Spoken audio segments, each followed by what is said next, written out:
propósito desse vídeo que estarei gravando é para que eu possa ser conhecida por alguma das emissoras de televisão do Brasil e que possa conhecer um pouco da minha voz e também das minhas músicas como compositora. Eu sou a cantora BETH RYOS e estarei cantando uma música chamada Clamor da Natureza. O nosso planeta tem 5 oceanos, 7 mares e 6 continentes, e muita riqueza, tamanha beleza deste planeta existente. A nossa Amazônia é vista e cobiçada, sem misericórdia está sendo devastada. Milhões de animais, espécies aos milhares, são variedades de peixes e aves.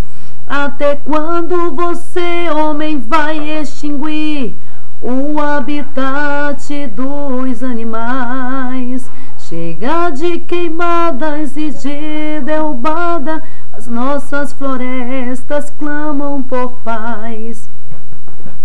Ouço o clamor dos peixes que veio a morrer, pois o tal mercúrio não lhes perdoou.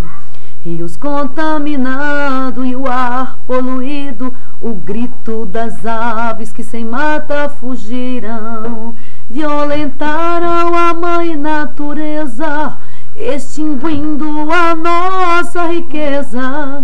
Se querem matar esta mãe, não vou calar minha voz. Deus fez primeiro a mãe natureza para fazer cada um de nós.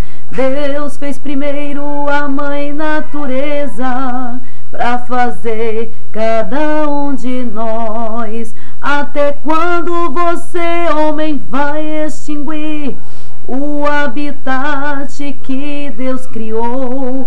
Preservemos, portanto, as nossas florestas, mas sempre exaltando ao Deus Criador.